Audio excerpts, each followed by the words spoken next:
Voilà. Mais moi, il y a 0 heure, autour de ce travail, si je serais exilé ici, je ne vous aurais pas rencontré. Nous présentons à Monsieur G nos éléments, laissant penser qu'il a trompé ses clients.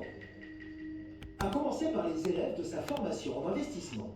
Une personne qui adhère à la formation, en fait, il sert aussi sur quoi? Qu'est-ce que vous vendez pour 7 000 euros? Alors, donc, il a la formation en ligne, des journées d'immersion, 3-4 fois par an. Pendant une journée, je vais lui faire rester des biens intéressants. Je propose des biens qui peuvent avoir des rendements de 10 à 16% peut-être. Ça monte même à 20% parfois. Vous savez que c'est impossible. Ce ne sera pas évident, mais c'est pas impossible. Et pourtant, rappelez-vous ce que nous a dit Benjamin, l'expert en investissement immobilier. Quand on vous dit 20% de rendement, ben moi je dis à 4. Il n'y a pas d'autre mot. C'est-à-dire votre appartement, vous payez en 5 ans. C'est ça que ça veut dire. ça c'est impossible. C'est absolument impossible. Quoi qu'il en soit, pour Monsieur G... C'est comme ça que tu nettoies derrière toi, en soufflant par terre. Ces investisseurs sont quand même... Mais arrête tes conneries, je viens de te voir souffler, mec. Mais il y avait un mini truc, il y avait un mini truc. Ah ouais, j'arrête. Il n'y a rien qui est tombé par terre, il n'y a rien qui est parti par terre. Jusqu'à J'arrête Il y a avec des le cas. personnes qui ont quand même investi en vous 7 000 euros pour un service Ça, que vous c'est avez pas pas. loin, il dit. Il y a notamment à la Vérifiez des trucs avant de dire des choses. Je t'ai vu faire ma gueule. Avant de parler du truc que tu Vas-y, m'as fait arrête. faire. Je t'ai vu souffler sur la table, arrête tes bêtises. Vas-y, laisse tomber. Laisse tomber, va. Laisse tomber, laisse tomber. Rien qui est tombé par terre.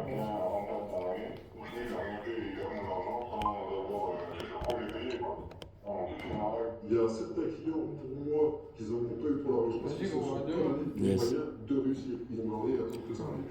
Je reprends la pédagogie, aller chez eux et les sorties de vie ne sont pas donné les moyens de réussir par fainéantise. Pour Monsieur G, si sa formation est un échec, c'est à cause d'élèves fainéants qui jettent 7 000 euros par les fenêtres. Et dans le registre, c'est pas moi, ce sont les autres. Monsieur G est un expert. Surtout quand on lui parle de sa société de bâtiment dont il était dirigeant et actionnaire. Intéressant. Il prétexte que les acomptes ne suffisaient plus à finir les travaux à cause de l'augmentation du prix des matériaux. Et il rejette aussi la faute sur son associé. Pour moi, Regardez, il va gagner, regardez. La personne qui gérait les gants se levait à midi, allait au chantier entre 1h et 2h. Donc s'il n'y a personne pour surveiller les ouvriers les 3 quarts du temps, les ouvriers, ils en profitent quoi. Moi, j'allais pas me prendre la tête avec eux parce que ce serait parti en bagarre.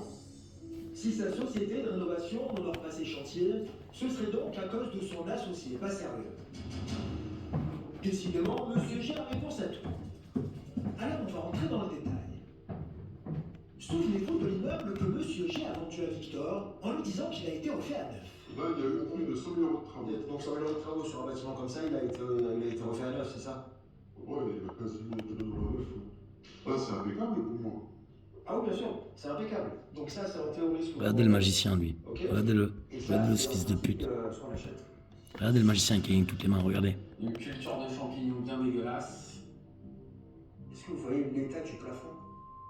Ah oui, là, c'est éclaté. Ouais. C'est impossible qu'il ait été refait à neuf, cet immeuble. Mais il a fait une fuite pour faire une arnaque à l'assurance. Ce qu'on voit là, c'est une arnaque à l'assurance, il a demandé pour faire péter les canalisations. C'est pas ce que dit notre locataire. Notre locataire dit qu'avant même le rachat pour ce monsieur, en fait, l'immeuble était insalubre. Parce que la locataire là, je me rappelle qu'elle était Sérieux. très maniaque. S'il y avait une poussière, c'est ça.